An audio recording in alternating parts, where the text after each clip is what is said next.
Қайырлы күн оқырмандар. Осы айдың жәдігерін тамашалауға қош келдіңіздер.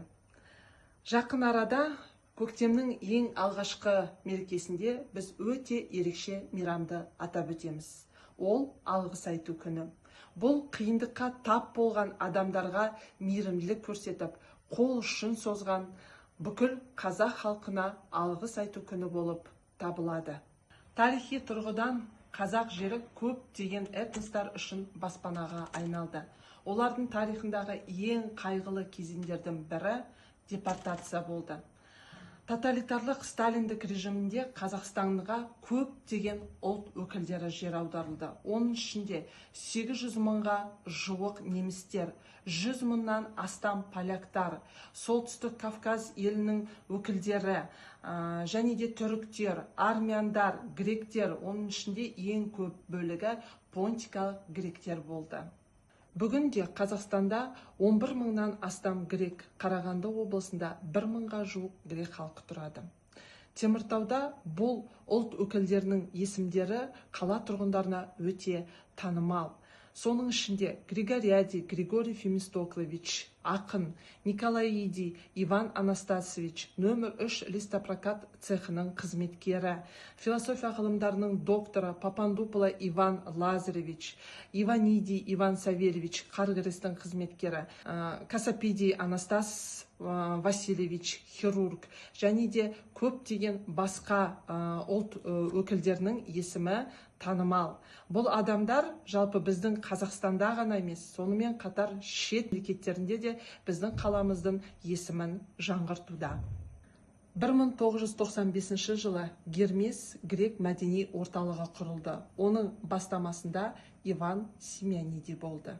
2005 жылдан бастап Понтус жаңа атаумен аталған этномәдени бірлестікті өз отаны Қазақстанды шексіз сүйетін және өзінің тегін ұмытпаған жігерлі әйел, Қазақстан халқы ассамблеясының мүшесі, Қарағанды облысы Қазақстан ассамблеясы төрағасының орынбасары, Филия Қазақстан гректер ассоциация кеңесінің мүшесі Касапиди Диспина Ивановна басқарды.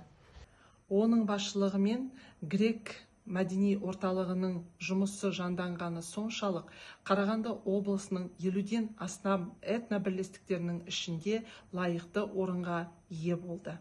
Орталықтың басты міндеті ана тілін жаңғырту, грек мәдениетін, салт дәстүрлерін сақтау, сонымен қатар тарихи отанмен байланысты дамытуға жәрдемдесу, Қазақстан Республикасында тұратын халықтың арасындағы достықты нығайту, жас ұрпақтың ұлтаралық қарым-қатынасын, патриоттық рухын тәрбиелеу. 2021 жылы Диспина Ивановна музей қорына қызықты жәдігер сыйлады. Ол кеменже немесе понтикалық лира деп аталады. Бұл ежелгі заманнан бері белгілі грек халқының музыкалық аспабы. Понтикалық лираның қалай пайда болғаны туралы нақты деректер жоқ. Бірақ ол парсылық кеманчидан шыққан деген пікір бар.